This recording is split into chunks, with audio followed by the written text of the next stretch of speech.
am Alan Denoyer, and I am a preservation archaeologist. And my focus is on teaching people how people lived prehistorically.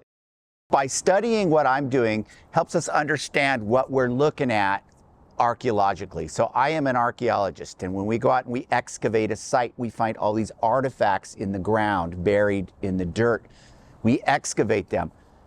We take and we study those artifacts. By doing what I do, by coming back and replicating those artifacts, it helps us crawl into the mind of the person making those artifacts. But there you go. There's some good cutting edge in that tool. You could use it as a tool.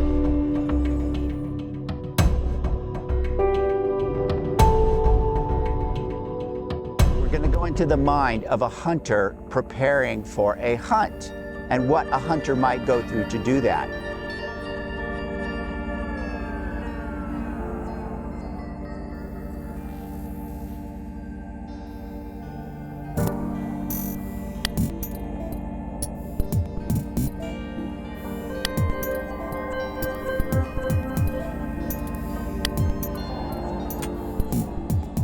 By the time we see the Clovis hunters running around the landscape everywhere here, we know people have already been here in North America and South America and all over this part of the continent for already thousands of years. And so who they exactly are, we don't know. We have very little remnants of them left. We only find the stone tools or the bones in the mammoth sites.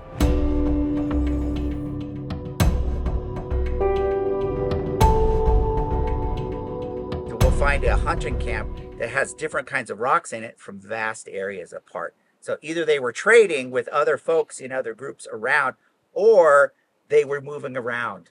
Material types that you see in caches like this tell you where the group of hunters has been, and you can kind of trace the route of their journey. So if I found this cache right here, it tells me these folks recently somewhere over in western Wyoming, but they had come out of Colorado, out of a source of rock over there somewhere in the past where they've gathered this material and used it.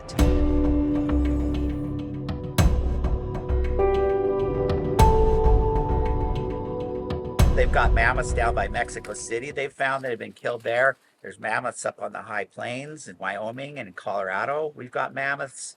Mammoths are all over the place. So the key factor is it has to be in a location where they get preserved. It has to be in a spot where the mammoths get buried, like in a spring or a place like that. We have the Clovis artifacts, which are very distinct, and we have those everywhere.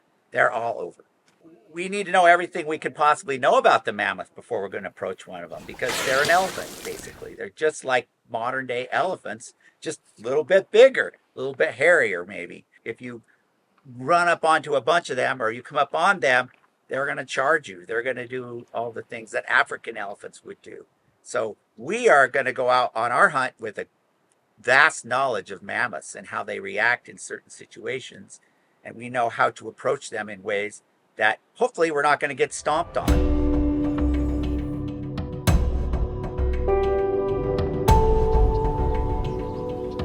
So we need to be fairly stealth, true. And we also need to try and find them in a place where it's hard for them to run away. Like the place right over this hill, isn't that right? We know the mammoths, they were killing mammoths in these locations. It's possible they were killing them in other locations as well, but it's just not preserved. But we do know they were using these locations, and it really makes a lot of sense if you think about it. You know, you get the mammoths in there and they're bogged down.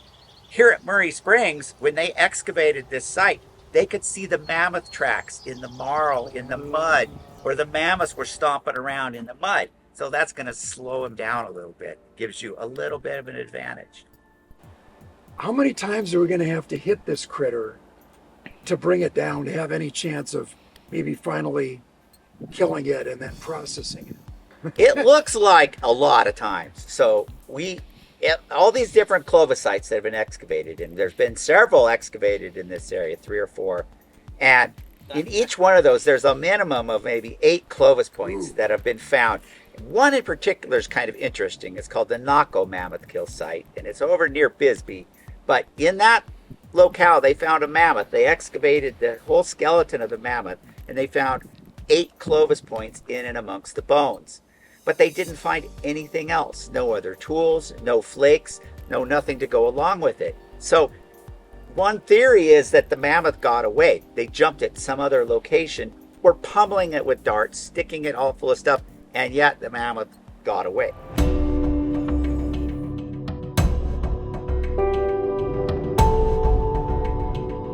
You would want to have 5 or 6 people at least. You know, you want to put as many darts as you can into that animal. But the honest truth of the matter is we don't know. We can't see how many people were actually in a group that would have participated in the hunt. You know, It certainly wasn't a solo enterprise. It wasn't Nope. for the individual entrepreneur Yeah. that says, I'm going to be the man or the woman and bring back the mammoth. Now, we get a mammoth today. I want to know what our odds are. When was the last time somebody got a mammoth here that we know of? 13,000 years ago. After that, we don't see mammoths anymore. Mammoths were on their way out at that point in time.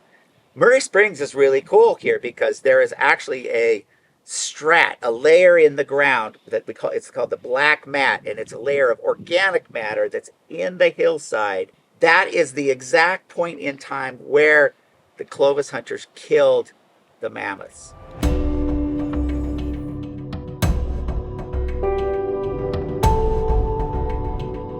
There's a little problem with probability here today in us getting a mammoth. But let's say that we are fortunate enough to find this lone remnant mammoth, or maybe more than one, that have eluded humanity for a long time. How are we going to get this thing home? Imagine trying to move an elephant, you know? So wherever your kill is where your home is going to be. That's where you're going to set up your camp. And that's what we see at these sites. Some other mammoth kill sites have been worked on that very close by you find the camp. Think about it too, is your family is probably not very far away from you. This hearth board is made out of a sotol stalk.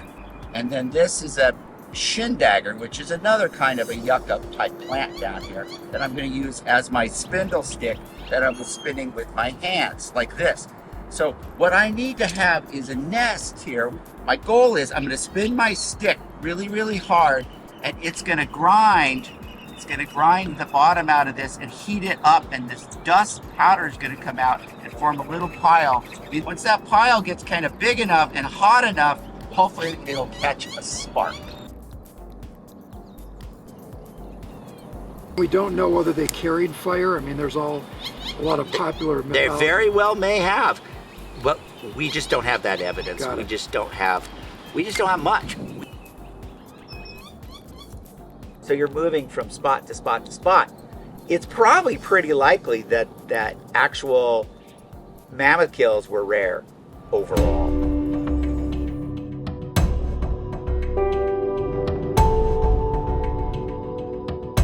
But we do find the large projectile points they used in these mammoth kills across the landscape everywhere. So they were all over the place. So there's a chance, though. There was a lot of bison, what other animals were taken using this technology, using these points? Horses, elephants, the gomphotheres, megafauna basically from the Pleistocene. All Were there these big camels? critters. Were there camels? There may have been some camels. Any of the animals that were still bopping around, they were going after. Okay. You know, and that zone, that 13,000 years ago, is a cutoff for mammoths. But the Pleistocene bison continue on, and they continue hunting those guys until they wipe them out. So the modern species of bison we have in North America is smaller than the species that these guys Okay. were hunting as well.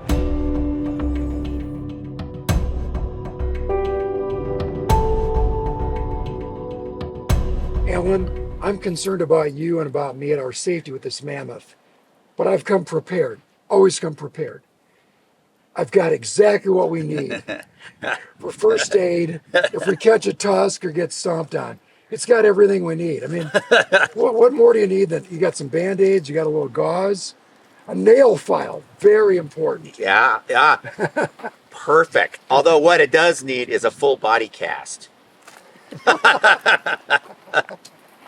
You get stomped on by a mammoth, no, there ain't no going back. There ain't no going back. We'll keep this just maybe more symbolic. Yes, yep. It'll be symbolic.